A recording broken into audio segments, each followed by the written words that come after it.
Hello everyone, कैसे हैं आप सभी लोग। आई होप कि आप सभी लोग बहुत अच्छे होंगे, शानदार और जबरदस्त होंगे। जैसा कि मैं आप सभी लोगों के लिए डेली टॉपिक वाइज चीजें लेके आ रहा हूँ। इसके पहले आप लोग रेशनल और इरेशनल नंबर पढ़ चुके होंगे। आज मैं आपको पढ़ाने वाला हूँ मल्टीपल्स एंड फैक्टर्स, यानी जितने भी बच्चे रेलवे से संबंधित एग्जाम कोई भी देने वाले हैं, यहाँ से सीधा आप लोगों के एग्जाम में देखने को मिलेगा। एक बार मैं स्क्रीन पर दिखा देता हूँ कि आज मैंने कैसे कैसे क्वेश्चन आप लोगों के लिए यहाँ पे सेलेक्ट किए हैं। बस आपको शुरू से लेके अंत तक बने रहना है, बहुत ही मजा आने वाला है। और इस टाइप का सवाल कभी भी आएगा तो अब गलत नहीं होगा। हर एक चीज को बहुत ध्यान से आपको समझना है। तो देखिए, अगर हम बात करते हैं मल्टीपल्स, मल्टीपल्स का मतलब क्या होता है? गुणज। देखिए, अगर हम गुणज की बात करते हैं, और फैक्टर्स, फैक्टर्स का मतलब क्या होता है? गुणनखंड। यानी इन्हीं दोनों के बारे में आज मैं यहाँ पे डिस्कशन करने वाला हूँ। तो अगर हम सबसे पहले बात करते हैं दोनों में डिफरेंस क्या होता है। अगर मैं गुणज की बात करता हूँ, जैसे मैंने 12 ले लिया। देखिए, 12 का मतलब होता है 12 का 12, 12 दूनी 24, 12 तिहाई 36, 12 चौके 48, 12 पंचे 60, 12 छंग 72।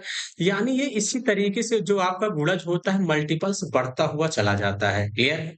अगर यही हम गुणनखंड की बात करते हैं, किसकी बात करते हैं? अगर हम गुणनखंड की बात करते हैं 12 के, यानी किसकी बात करते हैं? फैक्टर की। तो देखिए, 12 का फैक्टर, 12 का मतलब, फैक्टर का मतलब 12 किस-किस संख्या से कट जाएगी, आसान भाषा में समझिए तो। 12 देखिए 1 से कट जाता है, 2 से कट जाता है, 3 से कट जाएगा, 4 से कट जाएगा, 5 से नहीं कटेगा, 6 से कटेगा, 12 से। तो यानी 12 के जो गुणनखंड है वो कितने हो जाएंगे? टोटल 6। यानी गुणनखंडों की संख्या क्या होती है? निश्चित होती है। इस बात का ध्यान देना। क्लियर है? बात आप लोग समझ गए होंगे दोनों में क्या डिफरेंस है। अगर हम सवाल की बात करते हैं, जैसा कि एनटीपीसी 2021 में आपसे क्वेश्चन पूछा गया है, पहला क्वेश्चन में आसान क्वेश्चन लिया हूँ, 12 के गुणनखंडों के योग का औसत क्या है। तो देखिए, अगर मैं 12 के गुणनखंडों के योग की औसत की बात करता हूँ, देखिए 12 किससे कट जाता है? अभी हमने आपसे कहा 1 से कट जाएगा, 2 से कट जाएगा, 2 के बाद किससे कटेगा? 3 से, 3 के बाद 4 से, 4 के बाद किससे कटेगा? 6 से, 6 के बाद आप लोगों का किससे कटेगा? 12 से। यही है, 1 2 3 4 6 12, इससे कट जाएगा। तो इसका मतलब अगर इनका योग मैं कर दूं, तो योग कर देंगे, कितना हो जाएगा? 2 1 3, 3 3 6, तो 6 4 10, 10 6 16, 16 12 ऐड कर देंगे, कितना हो जाएगा? 28। टोटल संख्या कितनी है? 6। औसत का मतलब होता है कुल पदों का योगफल अपान कुल संख्या। 2 से काटेंगे 2 तिहाई 6, इसको 2 से काटेंगे 14, 14/3 इस क्वेश्चन का करेक्ट आंसर होगा। ऑप्शन नंबर फर्स्ट इस क्वेश्चन का राइट आंसर होगा। क्लियर है? ये तो देखिए, ये क्वेश्चन नंबर छोटा था, इसलिए आप बड़ी आसानी से कर ले गए। अगर कल को बड़ा नंबर देगा तो कैसे समझेंगे? बहुत ध्यान समझिएगा। जैसे मैं आपसे कहता हूं कि 12 के कुल गुणनखंडों की संख्या पूछेगा, तो इसको पहले प्राइम नंबर में ब्रेक करिएगा। किसमें? प्राइम नंबर में। तो 12 को आप क्या लिख सकते हैं? 2 दूनी 4, 4 तिहाई 12। तो इसका मतलब यहाँ से आपका क्या हो जाएगा? 2 की पावर 2 इंटू 3 की पावर 1, यही हो जाएगा। अगर आपसे देखिए कुल गुणनखंडों की संख्या यहाँ से पूछता है, देखिए कितने क्वेश्चन आपके एग्जाम में पूछ सकता है, मैं उस वो सब कुछ यहाँ पे बताने वाला हूँ। कुल गुणनखंडों की संख्या पूछता है, तो देखिए पावर यहाँ पे क्या है? 2 है। यहाँ पावर कितना? 1। पावर में 1 ऐड करना है, 2 में 1 ऐड कर दोगे 3, तो इस 1 में 1 ऐड कर दोगे, कितना हो जाएगा? 2। 3 दूनी कितना हो जाएगा? 6। गुणनखंडों की कुल संख्या कितनी आई थी? 6। अगर यही आपसे बात करते हैं सम गुणनखंडों की संख्या, किसकी बात करते हैं? अगर हम यहाँ से आप सभी लोगों से सम यानी इवन गुणनखंडों की संख्या बात करते हैं, इवन फैक्टर की बात करते हैं, तो कितना हो जाएगा? देखिए, इवन गुणनखंडों की संख्या कितनी है? 1 2 3 4, 4 गुणनखंडों की संख्या है। तो इसका मतलब यहाँ से कैसे करेंगे? देखिए, 2 की पावर 2 आया, 3 की पावर 1, यानी कितना आया है? 2 की पावर 2 इंटू 3 की पावर 1। तो देखिए, एक 2 कॉमन कर लेंगे, एक 2 यहाँ से कॉमन कर लेंगे, तो बचेगा क्या? 2 की पावर 1 इंटू 3 की पावर 1, यही है। इस 2 को इग्नोर करिएगा, ध्यान समझिएगा। अब पावर कितनी बची? 1। 1 में 1 ऐड कर देंगे 2, फिर 1 में 1 ऐड कर देंगे 2, 2 दूनी कितना हो जाएगा? 4, यानी कितना हो जाएगा? 4 समगुणनखंडों की संख्या हो जाएगी। अगर यही हम आपसे बात करते हैं विषम गुणनखंडों की संख्या, किसकी बात करते हैं? अगर हम विषम फैक्टर्स की बात करते हैं, तो विषम गुणनखंड आप लोगों के कितने हो जाएंगे? तो देखिए, विषम गुणनखंड कितने हो जाएंगे? देखिए, 2 की पावर 2 है, 3 की पावर 1 है। जब विषम चाहिए तो इवन नंबर को इग्नोर कर दो पूरी तरीके से। 3 की पावर 1 है, पावर में 1 ऐड कर देंगे, यानी 1 में 1 ऐड कर दोगे, कितना हो जाएगा? 2। यानी इसका आंसर कितना हो जाएगा? 2 विषम गुणनखंडों की संख्या हो जाएगी। क्लियर हो गई बात? बातें आप लोग समझ गए होंगे कि पेपर में आएगा तो कैसे निकालेंगे। अब इसी तरीके से अगर हम सम की बात करते हैं तो सम कैसे निकालोगे? अब देखिए जैसे मैंने यहाँ से आपसे क्या कहा, ये कुल गुणनखंडों की संख्या कितना है 3 की पावर 2, यानी कितना हो जाएगा यहाँ पे 2 की पावर 2 इंटू 3 की पावर 1, यानी पावर में 1 ऐड कर दिए तो 6। यहीं पे गुणनखंडों की संख्या पूछता है तो ध्यान समझिएगा। 12 का मतलब कितना अभी अभी आपने लिखा था 2 की पावर 2 इंटू 3 की पावर 1। देखिए हमेशा 0 से शुरू करिएगा, जितनी पावर रहे वहां तक जाइएगा। 2 की पावर 0 प्लस 2 की पावर 1 प्लस 2 की पावर 2, यही है, यहीं तक था। इंटू यहाँ पे देखिए 3 की पावर कितना हो जाएगा 0 और प्लस 3 की पावर 1, यही हो जाएगा। तो इसका मतलब देखिए 2 की पावर 0 का मतलब कितना हो जाएगा 1 प्लस 2 प्लस 4, ये हो जाएगा। और यहाँ पे देखिए आपका कितना हो जाएगा 3 की पावर 0 का मतलब 1 और प्लस कितना हो जाएगा 3। 4 2 6 1 7 इंटू कितना हो जाएगा 4, 7 चौके कितना हो जाएगा 28। तो आप लोग बात समझ गए होंगे 28 आया था कि नहीं, और टोटल संख्या मैंने 6 निकाला था, 28 बटे 6 कर देंगे, 14/3 इस क्वेश्चन का करेक्ट आंसर होगा। तो इतने क्वेश्चन आपके एग्जाम में पूछे जाएंगे, बड़ी आसानी से आप लोग कर सकते हो। क्लियर है? चलिए आगे बढ़ेंगे अगले क्वेश्चन की तरफ। अगला क्वेश्चन कह रहा है संख्या 56 के सभी गुणनखंडों का योगफल कितना होगा? तो देखिए 56 का मतलब क्या होता है 7 अठे 56, यही होता है। 8 का मतलब कितना होता है 2 की पावर 3। इसी तरीके से ब्रेक कर लेंगे, इंटू कितना हो जाएगा 7 की पावर 1।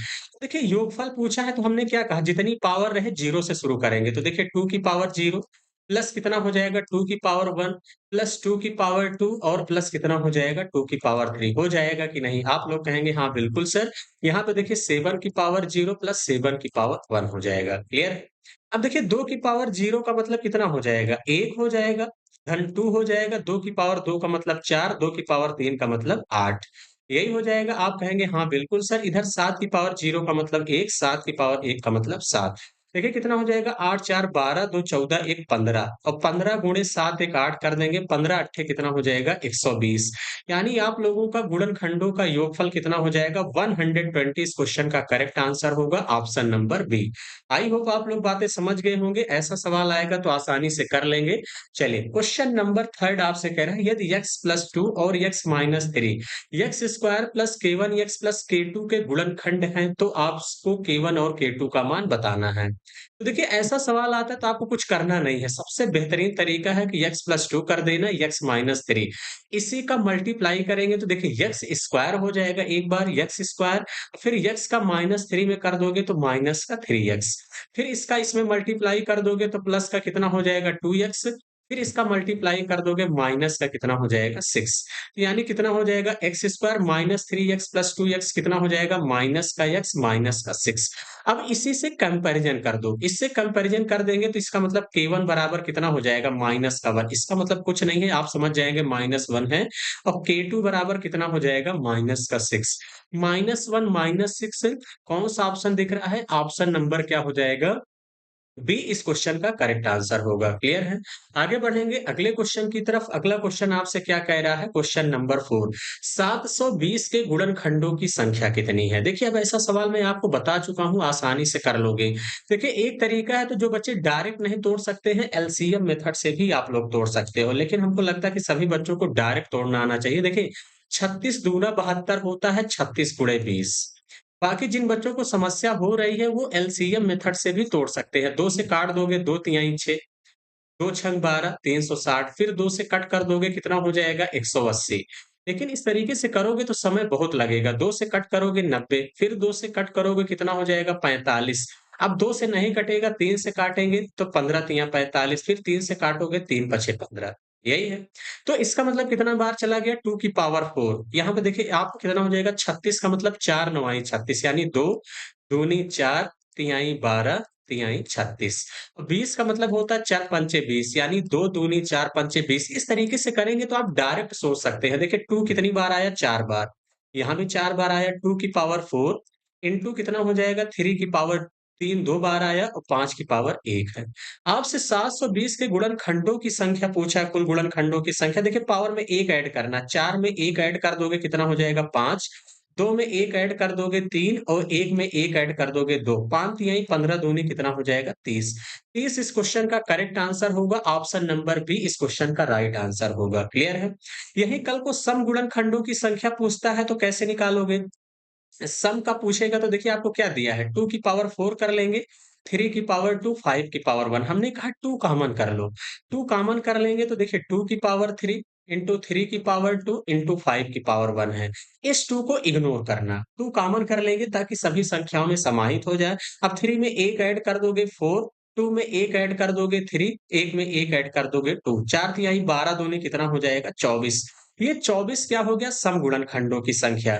अगर यही आपसे विषम गुणनखंडों की संख्या पूछता है तो कैसे निकालोगे? तो हमने कहा 2 की पावर 4 को इग्नोर कर देना। यही कर देंगे। 3 की पावर 2 का मतलब कितना हो जाएगा? पावर 2 में 1 ऐड करोगे 3, 1 में 1 ऐड कर दोगे 2, यानी विषम गुणनखंडों की संख्या कितनी हो जाएगी? 6। तो आई होप समझ गए होंगे। ऐसा सवाल आएगा तो बड़ी आसानी से आप लोग कर लोगे। क्वेश्चन नंबर 5, ये भी बहुत बेहतरीन सवाल है। बहुत सारे बच्चे इस क्वेश्चन में गलतियां करते हैं। कैसे करोगे? बहुत ध्यान समझिएगा। अब देखिए 7 की पावर 23 प्लस 7 की पावर 22 प्लस 7 की पावर 21 प्लस 7 की पावर 20 के कुल गुणनखंडों की संख्या क्या होगी? तो इसका मतलब देखिए यहाँ पे कॉमन क्या दिख रहा है? तो आप 7 की पावर 20 कॉमन कर लो, सबसे छोटा है। यहाँ क्या दिख रहा है? 7 की पावर 3, 7 की पावर 3 यहाँ पे कॉमन दिख रहा है। यहाँ पे क्या कॉमन दिख रहा है? 7 की पावर 2। भाई 22 में 20 कॉमन कर लिए, 2 बचा। यहाँ 7 की पावर 1 बचा, यहाँ पे क्या बचा? प्लस का 1। यही है। तो यहाँ से आपका देखिए कितना हो जाएगा? 7 की पावर 20, 7 के क्यूब कर दोगे कितना हो जाएगा? 343 प्लस 7 सता 49 और प्लस का 7 प्लस का 1, यही हो जाएगा कि नहीं? आप लोग कहेंगे हाँ बिल्कुल सर यही हो जाएगा। तो इसका मतलब यहाँ पे देखिए आपको कितना हो जाएगा? 7 की पावर 20 तो रहेगा ही रहेगा। देखिए 343, 49, 7 1 को जोड़ दोगे, 343 में 7 जोड़ोगे 350, 49 में 1 जोड़ोगे 50, यानी इंटू कितना हो जाएगा? 400। यही हो जाएगा। आप कहेंगे हाँ बिल्कुल सर। अब देखिए 400 में कुल गुणनखंडों की संख्या कितनी हो जाएगी? तो 400 को आप क्या लिख सकते हैं? 20 गुणे 20, तभी तो 400 होगा। तो देखिए 20 का मतलब 4 पंचे 20 होता है, यानी 2 दूनी 4 पंचे 20 हो जाएगा। और इसको क्या लिख सकते हैं आप? 2 इंटू 2 इंटू 5 लिख सकते हैं कि नहीं? आप कहेंगे हाँ बिल्कुल सर। तो इसको आप लिख सकते हैं 7 की पावर 20 इंटू 2 की पावर 4। भाई 2 देखिए कितनी बार है? 4 बार है, इंटू 5 की पावर 2 लिख सकते हैं कि नहीं? आप कहेंगे हाँ बिल्कुल सर। कुल गुणनखंडों की संख्या पूछा है तो 20 में 1 ऐड कर दोगे कितना हो जाएगा? 21, 4 में 1 ऐड कर दोगे 5 और 2 में 1 ऐड कर दोगे 3, यानी पावर में 1-1 ऐड करना है। तो देखिए 21 पंचे 5 एकन्ना 5, 5 दूनी 10, 105 गुणे 3 कर दोगे कितना हो जाएगा? 315, यानी 315 कुल गुणनखंडों की संख्या होगी। ऑप्शन नंबर बी क्या होगा? इस क्वेश्चन का राइट आंसर होगा। क्लियर है? बातें समझ गए होंगे। आगे बढ़ेंगे अगले क्वेश्चन की तरफ। क्वेश्चन नंबर 6 आपसे कह रहा है 2 की पावर 2 और 9 की पावर 2 के बीच कितनी अभाज्य संख्याएं हैं? देखिए बड़ा इंपॉर्टेंट सवाल है। आप चाहे एसएससी का पेपर देने वाले हैं, चाहे रेलवे का, आपके एग्जाम में अभाज्य संख्या यानी प्राइम नंबर से क्वेश्चन पूछा जाता है। तो देखिए 2 की पावर 2 का मतलब कितना हो जाएगा? 4, और 9 की पावर स्क्वायर मतलब कितना हो जाएगा? 81, यानी 4 और 81 के बीच कितनी प्राइम नंबर है, ये पूछा गया है। आपको मैं कई बार याद करा चुका हूँ कि 1 से 50 तक कितनी अभाज्य संख्याएं होंगी, तो सभी बच्चों का जवाब होगा सर 15। ये आपको याद होना चाहिए। और 1 से 100 तक की अगर मैं पूछूं कितनी अभाज्य संख्याएं होती हैं, तो कितनी होती हैं? 25। यही होता है। आप कहेंगे हाँ बिल्कुल सर। तो देखिए अगर मैं 1 से 50 तक की 15 होती हैं, तो देखिए 4 के पहले 2 और 3 अभाज्य संख्या आता है, यानी जिसके केवल और केवल 2 फैक्टर हो वही अभाज्य संख्या होती है। 15 में 2 कम कर दोगे कितना हो जाएगा? 13। ये 50 तक है। 50 के बाद देखिए आप लोगों का प्राइम नंबर क्या होता है? 53। अगर डायरेक्ट काउंट करें तो 53 के बाद क्या हो जाएगा? 59।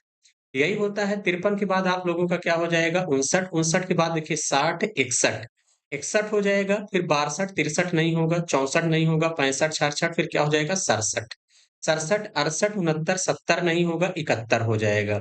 यही है। 71 के बाद आपका क्या हो जाएगा? यहाँ से 73, 73 के बाद आपका क्या हो जाएगा? 79, 79 के बाद देखिए 80, 81 तो है नहीं। 13 के बाद देखिए 14, 15, 16, 17, 18, 19, 20, टोटल कितनी अभाज्य संख्याएं हैं? 20। ऑप्शन नंबर ए क्या होगा? इस क्वेश्चन का करेक्ट आंसर होगा। चाहते तो आप इसके पहले का भी निकाल के घटा देते तो भी आंसर आएगा। दोनों तरीका है, चाहे जैसे करेंगे आपको करना है, लेकिन इसका कोई डायरेक्ट ट्रिक नहीं होता, इस बात का ध्यान देना। क्लियर है? चलिए आगे बढ़ेंगे। क्वेश्चन नंबर 7 बहुत बेहतरीन सवाल है, एक बार करने की कोशिश करिएगा। यदि संख्याएं 9 की पावर 3 49 की पावर 8, 125 की पावर 6, 729 की पावर के 4 के रूप में दी गई है। तो दी गई संख्याओं के अभाज्य गुणनखंडों की कुल संख्या क्या होगी, ये आपको बताना है। देखिए 9 को आप क्या लिख सकते हैं, 3 की पावर 2 की पावर 3 हो जाएगा। यही हो जाएगा, आप कहेंगे हाँ बिल्कुल सर। 49 को क्या लिख सकते हैं, 7 की पावर 2 की पावर कितना हो जाएगा, 8 इंटू। 125 को आप क्या लिख सकते हैं, 5 की पावर 3 की पावर कितना हो जाएगा, 6। देखिए 729 9 का क्यूब होता है, यानी ये 3 की पावर क्या हो जाएगा, 6 की पावर 4। यही है, लिख सकते हैं कि नहीं? आप कहेंगे हाँ बिल्कुल सर। तो इसका मतलब आप लोग एक रूल पढ़े होंगे कि अगर a की पावर x की पावर y है, तो इसका मतलब क्या हो जाएगा, a की पावर x इंटू y। यही होता है। तो यानी 3 की पावर कितना हो जाएगा, 6 इंटू 7 की पावर कितना हो जाएगा, 8 दूनी 16 इंटू देखिए 5 की पावर कितना हो जाएगा, 18 और इंटू 3 की पावर कितना हो जाएगा, 24। जब आपसे देखिए अभाज्य गुणनखंडों की संख्या पूछे तो सीधा-सीधा पावर को ऐड कर देना है। देखिए 16 में 6 ऐड कर दोगे कितना हो जाएगा, 22। यही हो जाएगा, 22 में 18 जोड़ दोगे 40 और 40 में 24 जोड़ दोगे कितना हो जाएगा, 64। यानी ऑप्शन नंबर डी क्या होगा, इस क्वेश्चन का करेक्ट आंसर होगा। सीधा-सीधा पावर को ऐड कर देना है, इस बात का ध्यान देना। क्लियर है? बातें आप लोग समझ गए होंगे। चलिए आज के सफर का सबसे आखिरी क्वेश्चन बहुत ही बेहतरीन है। बहुत सारे बच्चे इसमें गलतियाँ किए हैं। संख्या कह रहा है 21,600 के कितने गुणनखंड पूर्ण वर्ग हैं? तो देखिए जब पूर्ण वर्ग गुणनखंडों की संख्या पूछेगा तो कैसे निकालेंगे, बहुत ध्यान समझो। देखिए 216 का मतलब क्या है, 216 क्या है, 6 का क्यूब है। 6 का क्यूब ही तो है। आप कहेंगे हाँ बिल्कुल सर, और इंटू 100 कर दो। इंटू क्या कर देंगे, 100 कर देंगे। 6 का क्यूब का मतलब ये हो जाएगा 2 की पावर 3 इंटू 3 की पावर 3, यही हो जाएगा। और 100 का मतलब कितना हो जाएगा, देखिए 2 की पावर 2 इंटू 5 की पावर 2। देखिए 25 चौका 100 होता है, 2 की पावर 2 इंटू 5 की पावर 2। जो बच्चे डायरेक्ट नहीं सोच सकते हैं वो एलसीएम मेथड से निकाल सकते हैं, इस बात का ध्यान देना। अब देखिए मुझे परफेक्ट स्क्वायर बनाना है। परफेक्ट स्क्वायर नंबर क्या होता है? जैसे आपका 4 हो गया, 4 के बाद देखिए 9 हो गया, 9 के बाद आप सभी लोगों का क्या हो जाएगा? जैसे 2 दूनी 4, 3 तिरिक्का 9, 4 चौके 16, यही सब आपके क्या है? परफेक्ट नंबर हैं। देखिए 2 की पावर 3 यहाँ पे है, 2 की पावर 2 है। तो इसका मतलब देखिए 2 की पावर 5 है। अगर 2 की पावर 5 यहाँ पे है, 3 की पावर 3 यहाँ पे है, 5 की पावर 2 यहाँ पे है। इसको परफेक्ट नंबर बनाना है तो आप क्या लिख सकते हैं? 4 की पावर 2 लिख दो। अब एक पावर बच जाएगा, हट इग्नोर कर दीजिए, कोई दिक्कत नहीं है। 3 की पावर 3 को आप क्या लिख सकते हैं? 9 की पावर 1। भाई 2 यहाँ से ले लीजिए, 1 को छोड़ दीजिए। इंटू 5 की स्क्वायर मतलब कितना हो जाएगा? 25 की पावर 1 हो जाएगा। क्लियर है? अब देखिए हमने कहा पावर में 1-1 ऐड करके मल्टीप्लाई कर दो। पावर में 1 ऐड कर देंगे, 2 में 1 ऐड करेंगे 3, 1 में 1 ऐड कर दोगे 2, 1 में 1 ऐड कर दोगे दे 3 दूनी 6 दूनी कितना हो जाएगा? 12। 12 इस क्वेश्चन का करेक्ट आंसर होगा। ऑप्शन नंबर बी ही क्या हो जाएगा, इस क्वेश्चन का राइट आंसर होगा। क्लियर हो गई बातें? बातें अगर आप लोग समझ गए हैं तो मैं एक क्वेश्चन आप लोगों के लिए होमवर्क देता हूँ। आपको बताना है संख्या 360 में कुल गुणनखंडों की संख्या कितनी होगी, सम गुणनखंडों की संख्या कितनी होगी, विषम गुणनखंडों की संख्या कितनी होगी। कमेंट बॉक्स में कमेंट करके जरूर बताइएगा। तो चलिए सेशन कैसा लगा कमेंट बॉक्स में कमेंट करके जरूर बताइए। जो बच्चे नए हैं चैनल से जरूर जुड़िए, आपको काफी यहाँ से मजा होने आने वाला है। तो चलिए आज के लिए इतना ही। Thank you, all the best.